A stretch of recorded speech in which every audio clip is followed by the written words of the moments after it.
Greetings, everyone. This is Rock and Roll Spot Convention with the Weekly Comic Book Runner. We've covered this week's X-Men books, and now it's time to move on to this week's Avengers books. Kicking things off, we've got Avengers Assemble Omega, wrapping up Jason Aaron's run on Avengers. Where we left off in the Avengers Assemble crossover, Mephisto's true plan had been revealed. To use the God Quarry to, well, basically unmake existence. And we have quite the cast of Avengers joined up. And, but yes, the God Quarry has been breached, and the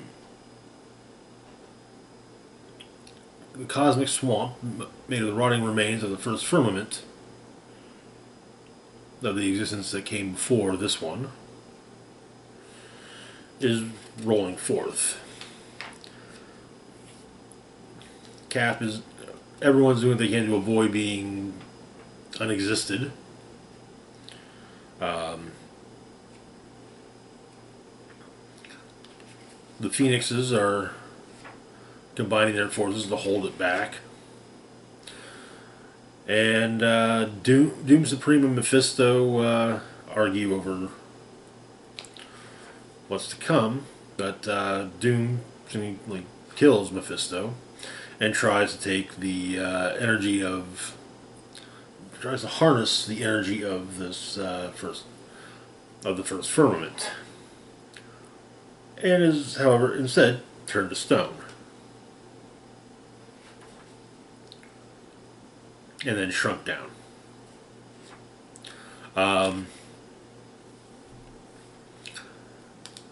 The Avenger Deathlock Mountain is now trying to also hold back the energies of the first firmament. Dark Phoenix attacks Echo and the first Phoenix, but they combine their energies and manage to stop the destroyer.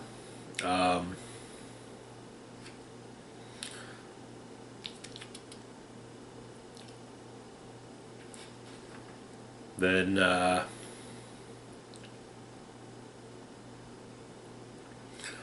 Robbie basically reforms Doom the Living Planet and tries to stop the onslaught of the first firmament. Holds for a minute, but only for a minute. The various hammers are being sent forth to plug up any gouts of any geysers from it.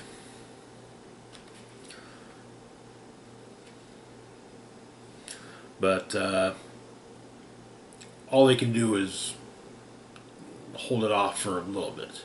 The breach has to be sealed from the other side.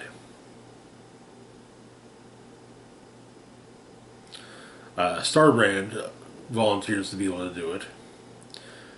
And Robbie volunteers, asking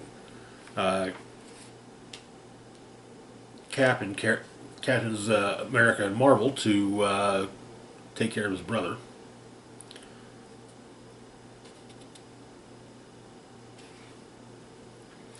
And he pulls it off.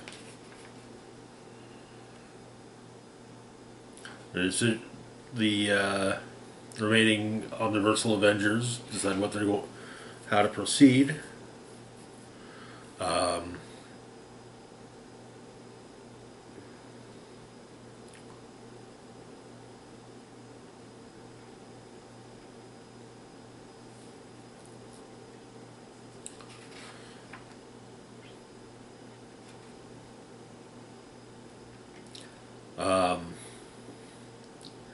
It appears Echo, Old Man Logan, and the first Phoenix no longer have the Phoenix Force to call upon. Though they still get the funny, the Phoenixy speech bubbles. The first Phoenix and Starbrand merged themselves basically fix all the damage that the multiversal Master of Evil did. Back in the Stone Age, Moon Knight, Iron Fist, and Agamotto make the cave painting that was found.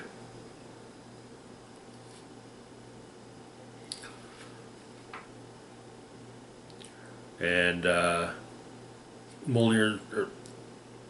Odin states that he's had enough of Mjolnir's crap. In the far future, Thor's granddaughters of Thunder or the goddesses of Thunder, are taking turns with the hammer, while Old Man Logan gardens.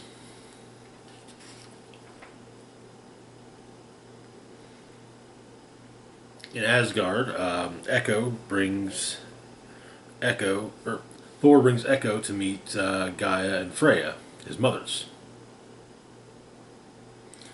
And in New York, Nighthawk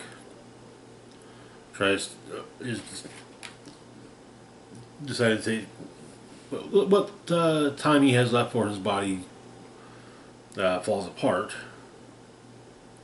trying to stop the various other members of Squadron Supreme of America.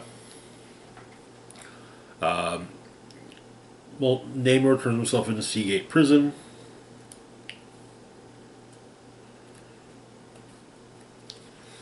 And while Cap says that makes a point of calling him an Avenger, Namor, before turning himself in, states that he is as much an Avenger as he is the King of Atlantis, which is to say, not at all.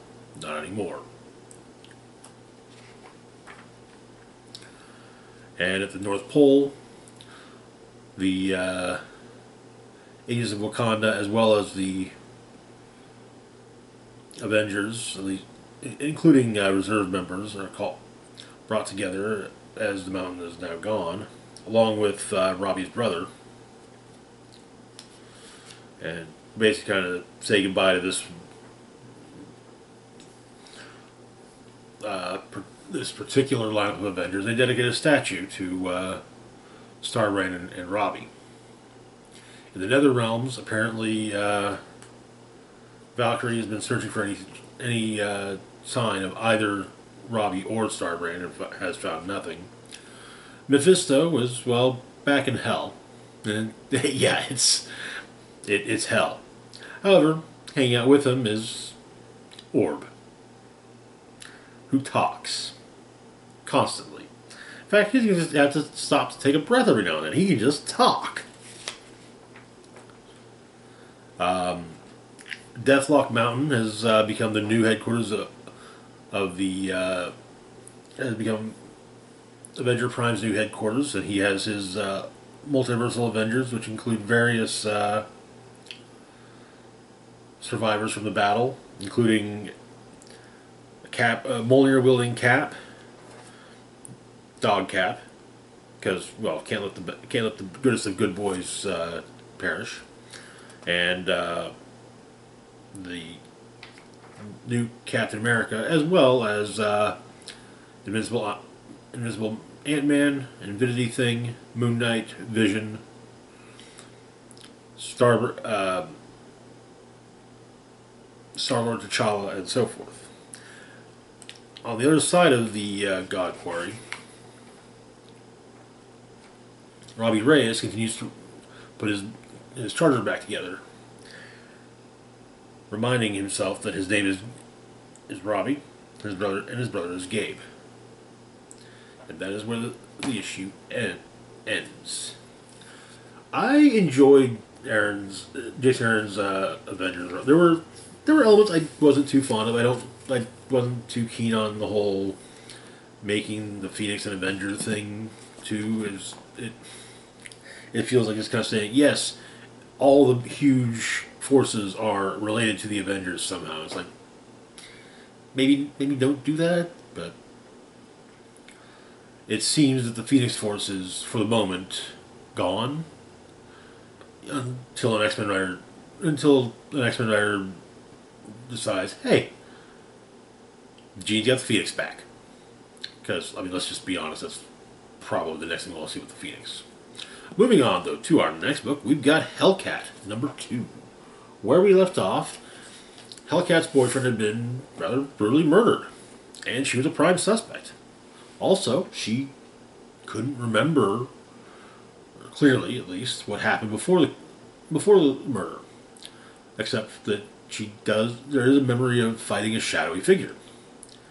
Further investigation of the crime scene just found an artifact related to Sleepwalker nearby, and so Patsy went to speak with Rick Sheridan, Sleepwalker's human host, who explained that he's accused of murdering Patsy's boyfriend, in part because Rick is in love with her. So we get some flashbacks to Patsy with, he's got a weird name, Spaulding. Well, she's also investigating things. It should also be noted that she's being watched by her ex-husband, Damien Hellstrom, who is trapped in the form of a stuffed bunny. Rick and Sleepwalker talk about things. Sleepwalker trying to get Rick into action because, hey, they're being accused of murder and they're likely going to be found guilty by the other Sleepwalkers. Unless they try and prove their innocence. But, yeah.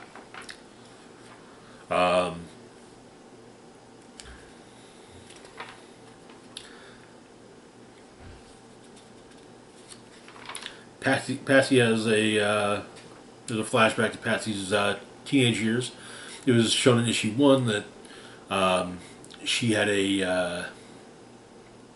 she was writing papers for selling papers for other students. Basically, writing a term paper and selling it to another student. And one of the guys she sold it to was a coworker, and he actually took the fall for her.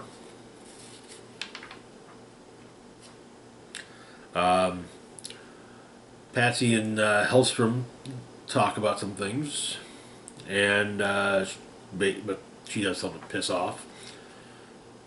He's kind of telling her maybe, there's more to things that she realizes that she needs to, or that she acknowledges she needs to, probably do some soul searching.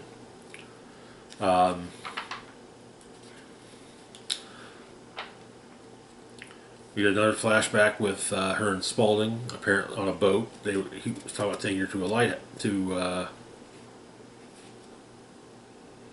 Point Bonita.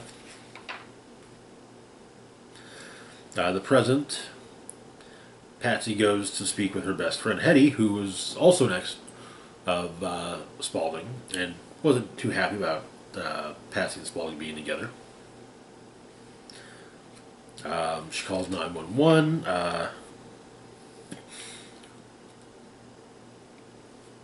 Cops show up and apparently shoot her.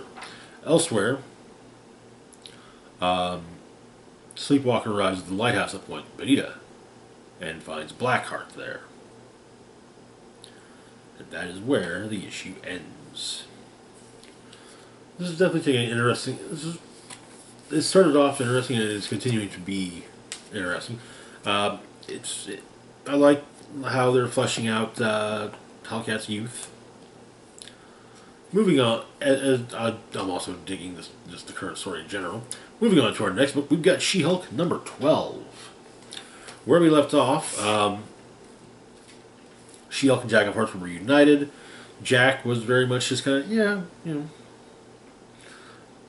Jack's just trying to put things back the way they were, being She-Hulk's boyfriend, and nothing more. But She-Hulk got called in to help the Fantastic Four with the job, and fought a thief who managed to escape with what it was he came to steal. So the issue opens with Jen meeting with Jack in the park for coffee, and apparently the law firm is incredibly busy now that Mallory book has opened up their clients to open clientele to, well, anybody. So Jen arrives at the office, and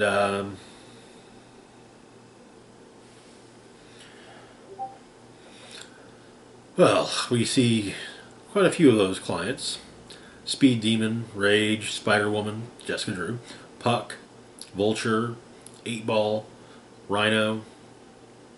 There appears to be a member of Star Force, though I'm not sure which one.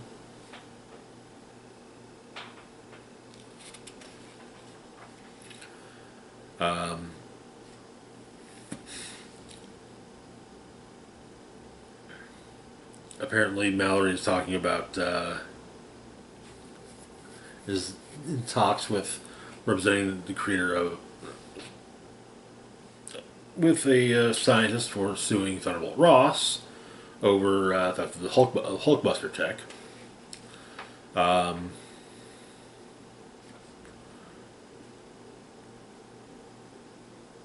She gets a call from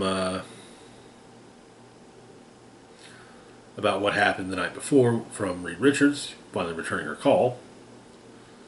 Apparently, her ringtone for the FF is The Four Seasons by Vivaldi.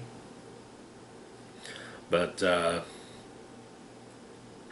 afterwards, Ben calls her about another Fight Club gig, and she goes to and runs into the thief, who is escaping with his ill-gotten gains, but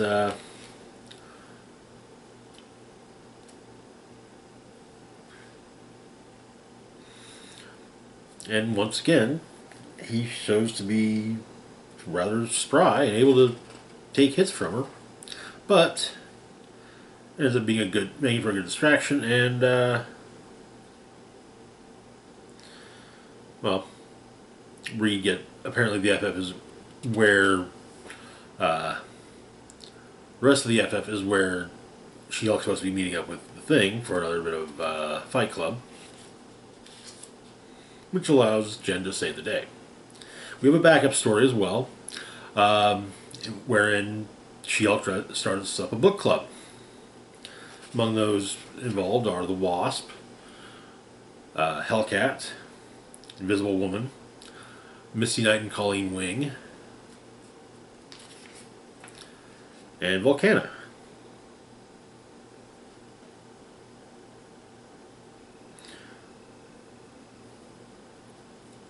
Though everyone else wasn't aware of Volcana's membership.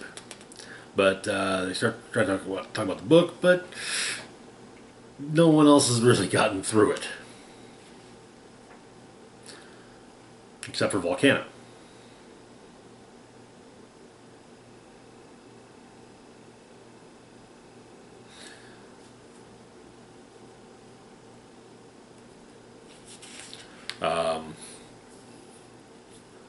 But they discuss various portions of the book, including thoughts on characters.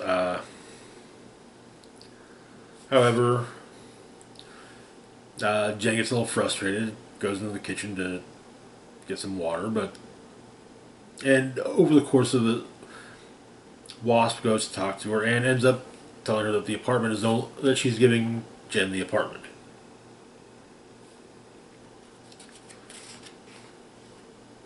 When all is said, however, another guest arrives, though not such a guest so much as Captain America. Apparently, there's trouble brewing, and, well, the Avengers need some help. Everyone rushes out, and apparently Cap has read the book. He loved it. And apparently it's got quite the ending. But he doesn't want to spoil it. And that is where the issue ends. Alright, good 175th issue. I have to admit, I'm honestly surprised that this is only that over the course of the She-Hulk had of various ongoings over the years, She-Hulk hasn't managed to hit 200 issues overall. But hopefully 2 years from now, we'll be talking about She-Hulk number. Let's see, it would be.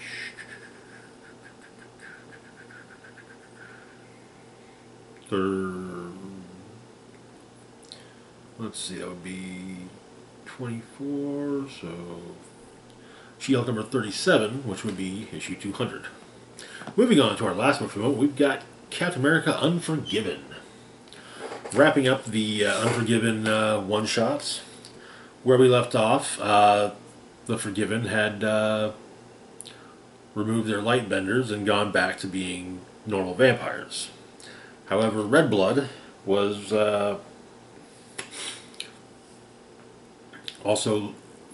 while working for Bobby Quench, for whom she killed Rise of Kodo, was trying to bring the Forgiven back into the fold, but instead ran into Captain America. Cap looked into the locations of the Forgiven. We also get rundowns as to each one's past quickly. Visigoth, Ghostblade, Quickshot, Inca, and Night Eyes. Cap manages to find each of them, bring them back together, and a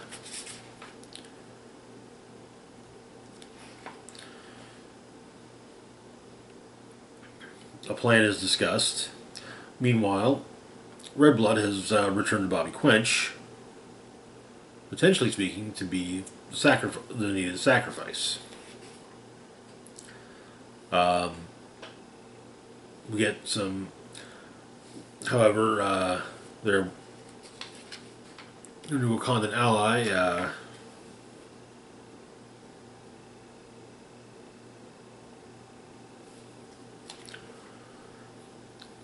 gives the history of Bobby Quench. He's a follower of Chthon that was tasked with destroying the other religions, and now that Chthon has been defeated by the Scarlet Witch and containing his evil within herself, well, he's trying to take the throne. And so, the Forgiven head out to save Red Blood, who's about to be who's going to be sacrificed. Because of what the ritual in question, other creatures of the night are going a little crazy. Tigra, Manwolf, would see Werewolf by Night, as well as Man-Thing, and Jubilee is also starting to give into her past vampire side. Cap and the Forgiven managed to stop Bobby Quench and his people, and they prevent the ritual.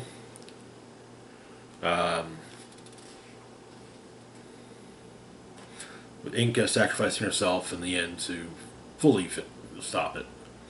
And Quench is seemingly destroyed, and the vampires that are under him are offered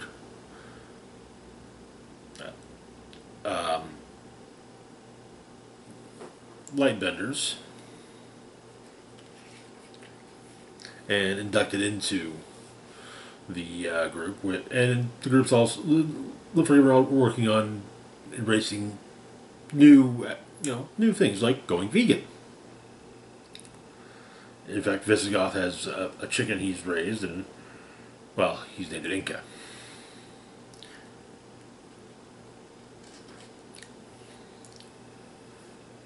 But the issue ends with the Forgiven being called to help the Avengers with a bunch of living nightmares. And that, like I said, that's where the issue, as well as this batch of one-shots, ends. I enjoyed these one-shots. They were fun. To be fair, I probably like the covers on all of them more than the stories themselves, but Kyle Hotz's artwork is really cool. So, but overall, neat stuff, and it was the whole thing, it was a good read. An X-Men story that kind of doesn't ignore Jubilee's past as a vampire. And yeah, Chthon is pretty much kind of their go-to for evil elder gods, which fair enough. But overall, yeah, the 3 issues were a fun read overall. Anyways, that's going to do it for now. As always, feel free to like, share, and subscribe. Links to my Facebook, Twitter, Patreon, and PayPal will be found in the description box down below. This is Rock and Roll Spock signing off saying, live long and rock hard.